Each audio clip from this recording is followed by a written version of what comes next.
On behalf of the General Assembly, I have the honor to welcome to the United Nations His Excellency Juan Manuel Gonzalez Lawrence, of the President of the Republic of Angola, and to invite him to address the Assembly.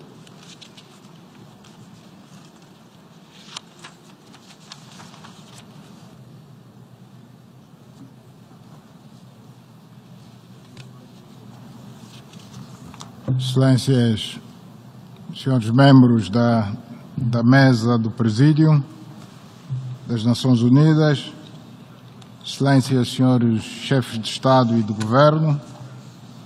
minhas senhoras, meus senhores,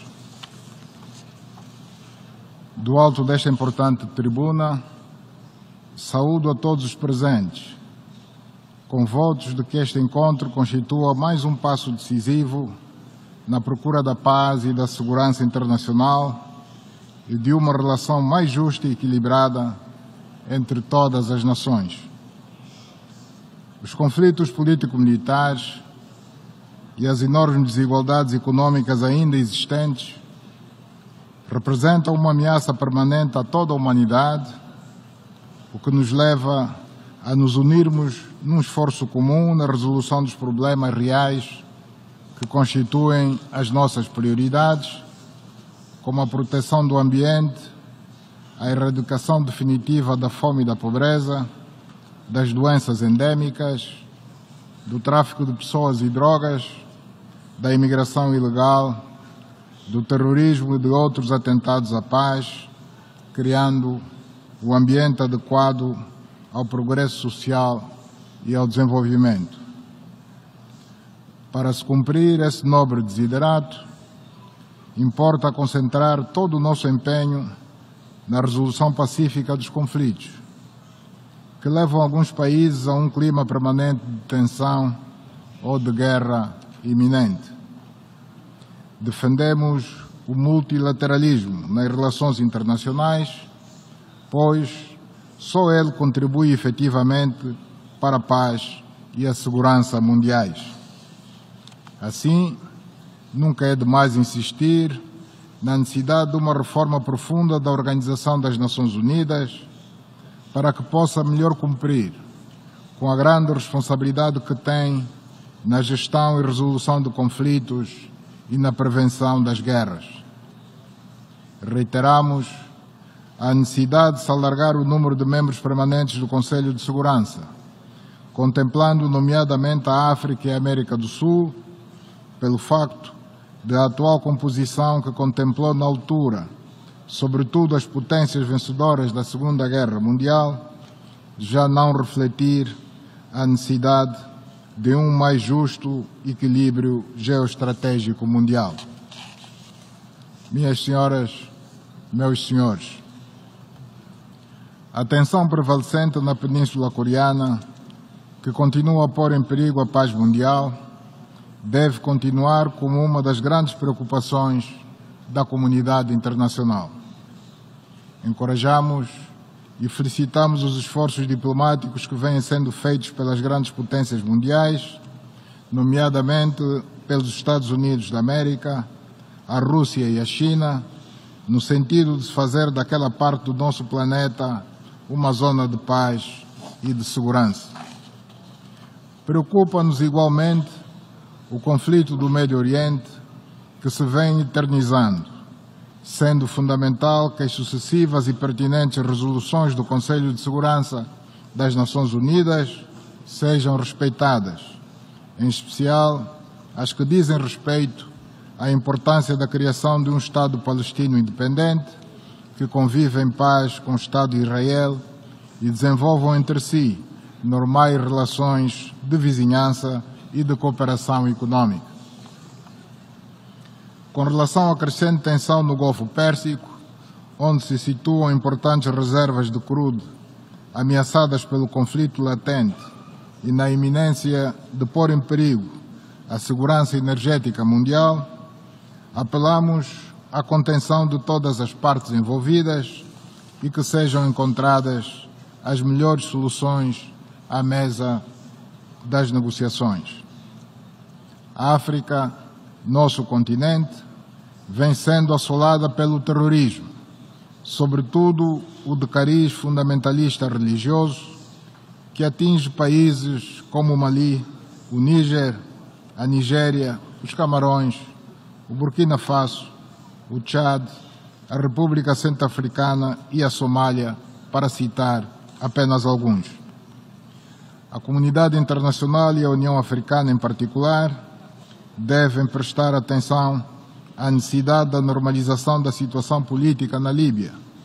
pelo facto de os territórios controlados pelas diferentes milícias serem a fonte de abastecimento logístico em armas e munições dos grupos fundamentalistas que atuam no continente. Angola tem procurado dar a sua modesta contribuição, na medida do possível, na prevenção ou resolução de conflitos, sobretudo na região da SADC, dos Grandes Lagos ou da África Central, como foi o mais recente caso do Memorando de Entendimento entre Ruanda e Uganda, assinado em Luanda, e que nos parece ser um passo importante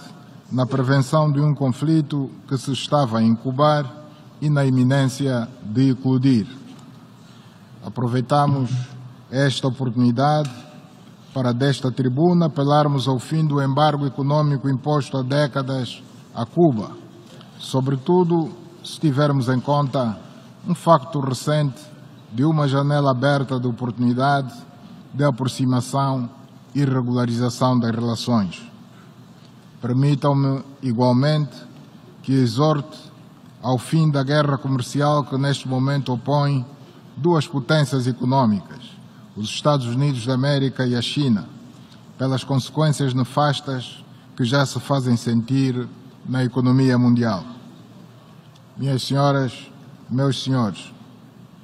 o mundo assiste impotente ao fenómeno das alterações climáticas e do aquecimento global,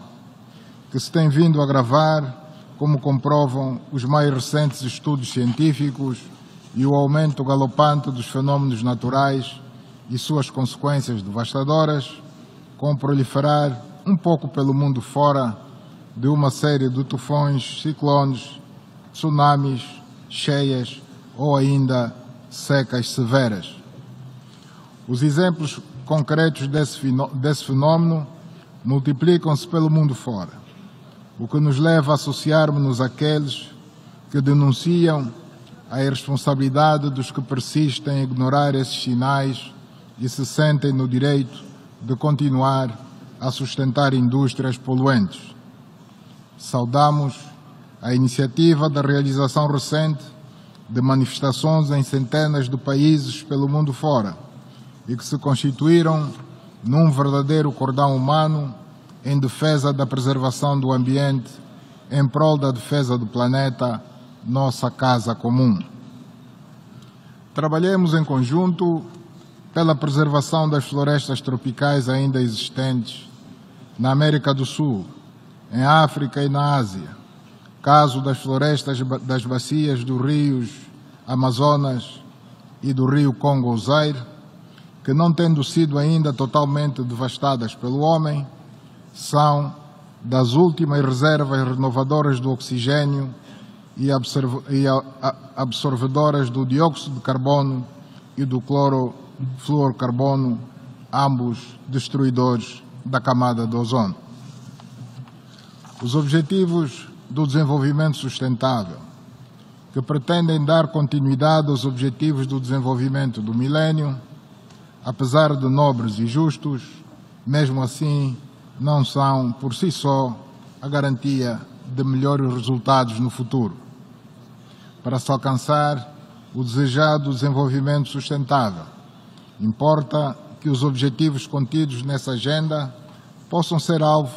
de um salutar confronto de ideias em torno de projetos alternativos, adequados à situação política e à realidade concreta dos países que delas mais necessitam. Os conflitos, a fome,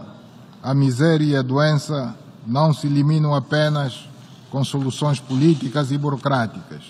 mas também através da boa governação,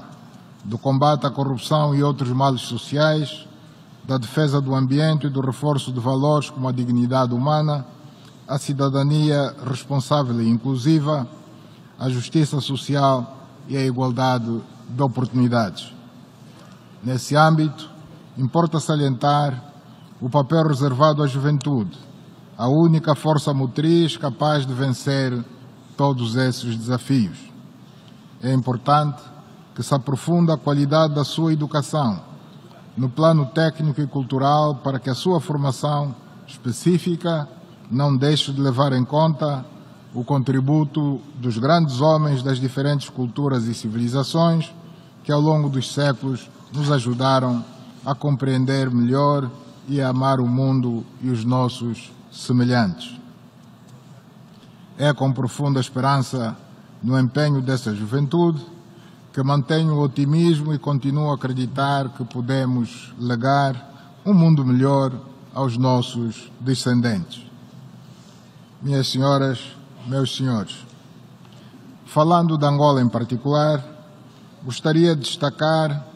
as profundas reformas em curso que têm como objetivo construir de facto um Estado democrático de direito, combater a corrupção e a impunidade, promover a cultura da responsabilização e prestação de contas pelos servidores públicos, criar um ambiente de negócios mais atrativo ao investimento privado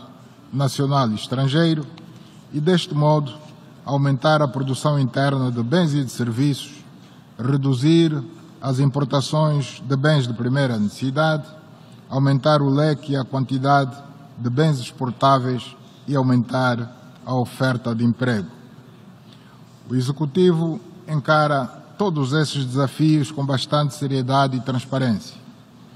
Entre outras medidas, estão em processo de privatização cerca de 150 de empresas e ativos públicos de diferentes setores da economia, incluindo o petrolífero, e lançamos um ambicioso plano de construção e reabilitação de infraestruturas de produção e distribuição de água e energia, construção de hospitais e estabelecimentos de ensino, reparação de vias secundárias e terciárias e outras, e que vão abranger a totalidade dos 164 municípios do país, tendo já o orçamento assegurado para tal. Aproveitamos ainda esta oportunidade para dizer que Angola está hoje aberta ao mundo,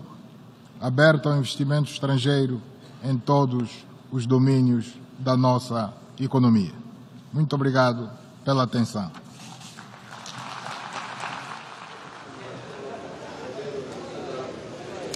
Acabamos assim de ouvir o presidente João Lourenço, ele que acaba de discursar na sessão magna